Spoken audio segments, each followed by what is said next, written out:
Today we're going to be playing through the demonstration scenario, The Cleansing Crusade. We'll be playing as Avulas, who is a high elf theocrat. He's the leader of a group of elves who live in the forests, and whose land is being threatened by an encroaching blight. Now, the first thing we're going to want to do is to choose a research path to take. In Age of Wonders 3, each player has a main class which defines the style of gameplay which they were going to use. A theocrat is a sort of priest, so his main focus is inspiring his people to wage holy war against his enemies. And the skill we're going to choose to research will be this one, Purifying Burst. This is a battlefield-wide enchantment which will remove negative effects from our units. Now, as we can see, as we look around our domain, we have a sort of blight coming in from the north.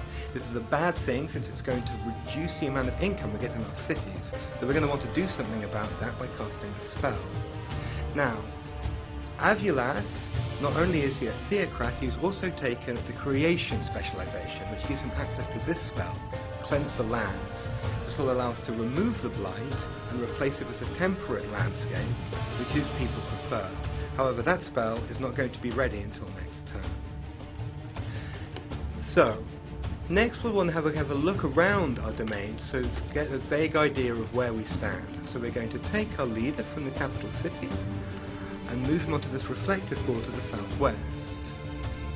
Now up to the north I saw this dragon's graveyard over time is going to start producing units that will threaten our empire. So it's quite a high priority for us to try and go and get rid of that. We have a stack here, our hero Ealdor the Fierce, who we can send up north, ready to deal with this next turn. Also, to the west, one of our gold mine appears to have been taken over by a group of human scoundrels, which is obviously not a good thing, so we'll want to get rid of those guys as well. Let's move that leader up here. Select auto combat. It's not going to be a very interesting fight anyway, and that problem at least has been dealt with. Move to the next turn. And our Cleanse the Land spell is ready to be cast. So, we center on this little sign here, and oops, okay, the blight has been gone, at least from the immediate area, and our citizens are happy. Okay, so for the first stop in our global crusade, we're going to go and cleanse this dragon's graveyard over here. Move in, click enter.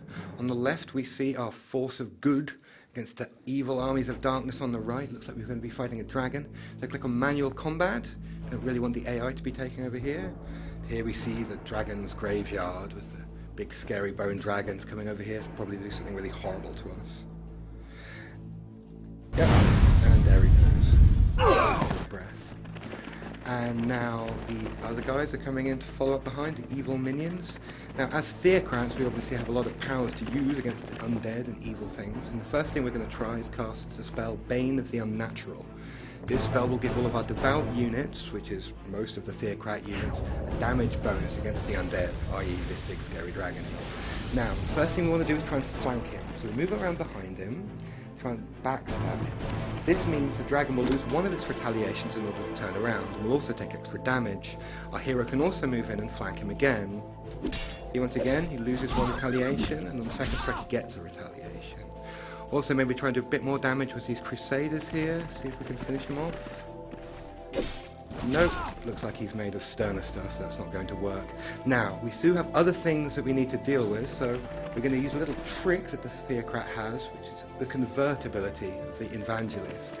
This allows the evangelist to convert heathen enemies to the true faith. So we'll set these guys over here up on the right, and hopefully the enemy will move into us.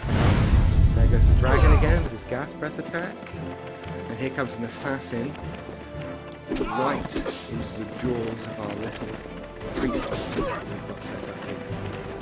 Other enemies moving in, fighting, stabbing. Now the first thing we want to do, our turn again, is Holy War, another spell which once again will boost the damage output of all of our units. Very powerful theocrat spell. Now all of our units will do damage against all enemies. So the first thing we want to do now is try and convert these assassins. And that, and now they're on our side, so we can send them over there and let them absorb some of the damage from these scoundrels. There we go. Now hopefully our crusaders can finish them off. You can see these holy war casts, the scoundrels really don't stand a chance against those super buffed units. And hopefully the dragon won't stand a chance either. Nope. There we go. And that just leaves one last little pile of skeletons for us to try and finish off.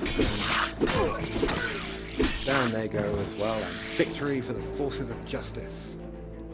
Okay, so now we've completed that treasure side. We get a reward, a magic sword, give it to our hero to make him more powerful, and now we're ready to bring the light of faith to the heathen masses across the world.